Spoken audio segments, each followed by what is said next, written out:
So I didn't know we were going to do this here, but can I just speak off the cuff a little bit today? Is that all right? Psalm 63, this was on my heart all morning. It's not going to be on the screen. I don't have slides. Here's what it says. David says, "Oh God, you are my God. I seek you earnestly. My soul thirsts for you. My flesh yearns for you in a dry and weary land where there is no water." And then he says, "I have seen you in your sanctuary to behold your power and glory. Because your loyal love is better than life, my lips will praise you. I will bless you as long as I live. I will lift up my hands in your name. My soul is satisfied as with the richest of food, and my mouth offers praises with joyful lips. I remember you on my bed. I meditate on you in the night watches, because you have been my help. And from the shadow of your wings, I sing for joy. My soul clings to you, and your right hand upholds me." I love this psalm, and it just captures, I think, where we're at here. So David says, "Lord, I'm in this dry land, this weary land, and there's no water." And he says, "My soul, it longs for you. My flesh, it faints for you. God, I'm thirsty for you."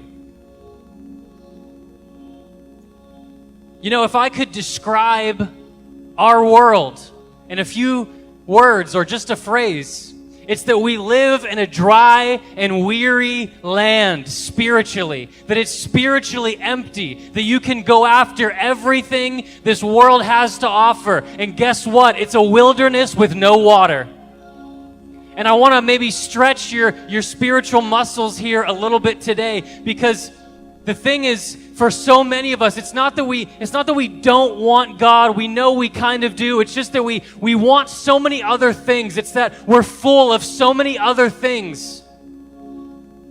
We can scroll on our phone for hours. We can watch 7 episodes of our favorite show on Netflix. We can get sucked into a project at work for 3 hours and not look up from our desk. And then we come into the presence of God, and about 15 minutes in, we're kind of bored. I heard a pastor say one time, "God's not boring, you're boring." That kind of hurt my feelings a little bit. Right? That we think a job will make us happy. We think a vehicle will make us happy. We think a certain number of followers online will make us happy. A certain number in our bank account will make us happy. That if we could live there or do this, then I'd be happy. And David said it's all a weary land where there's no water. There's no life there. There's no peace there. There's no contentment there. And he says, "God, my soul, it longs for you. My flesh, it faints for you." And then he says, "So I'm going into the sanctuary, and I'm going to behold your power and your glory." It's what Ayana said here, that we could fix our eyes, we could lock eyes with the King of Kings this morning. We could fix our eyes on him and take it off everything else that our eyes have been fixed on. And not because those are bad things, but if you feel like you're empty, that's how you know you've been leaning on something that's not real water.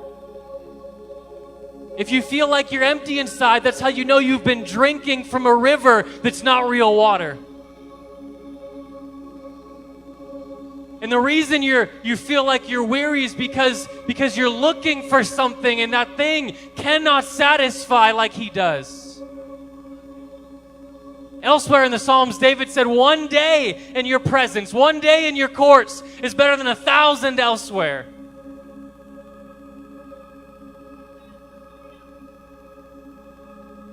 And that sounds really good, but do we really believe it?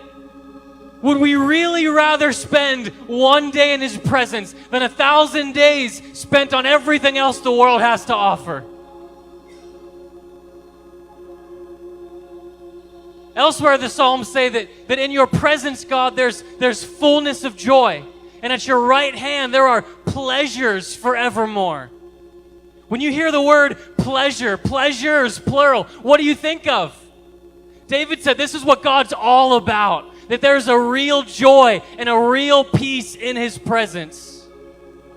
And so here in Psalm 63, he says, I'm going into the sanctuary and I see you. I see your power. I see your glory. And because your loyal love is better than life, my lips will praise you.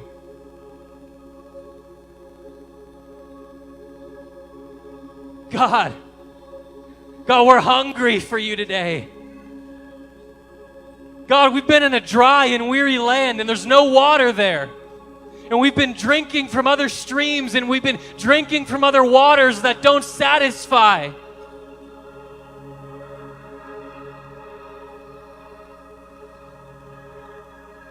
Listen, friends, spiritual life, spiritual growth, spiritual maturity, it's not just about doing all the good things and avoiding all the bad things. It's about cultivating a deep and profound hunger for the person of God.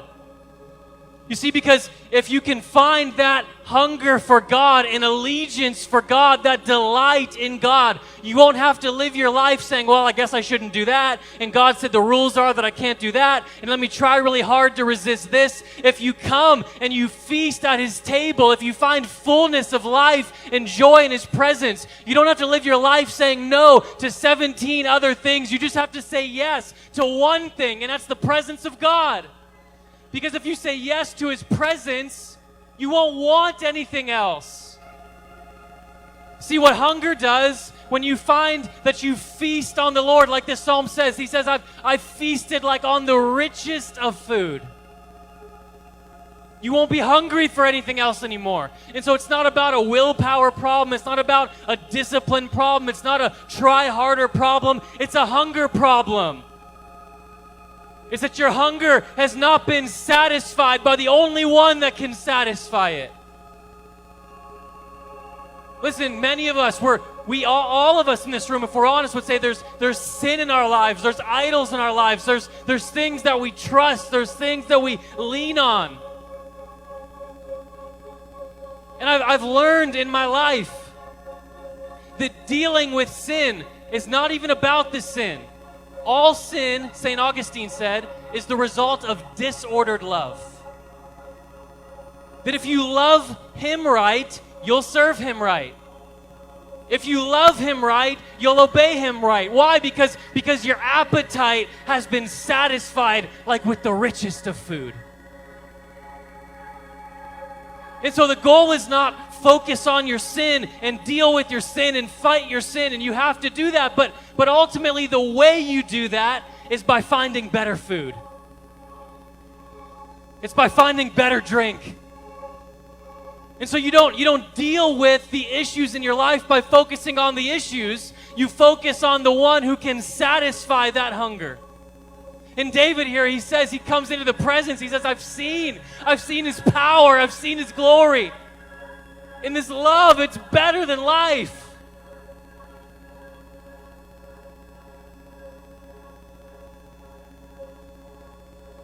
In the American church, we don't have a discipline problem or a sin problem.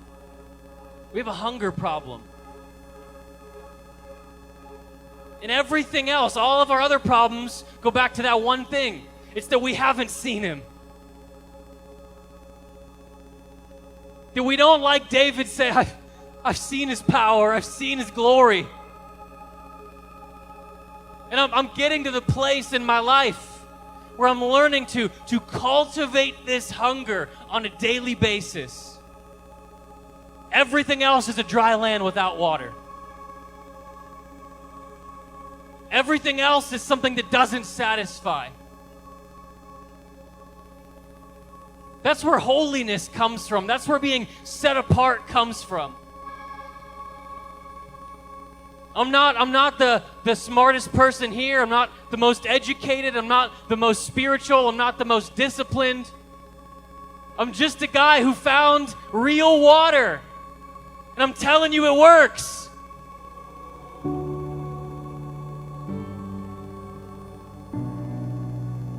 He really does satisfy. He really does satisfy.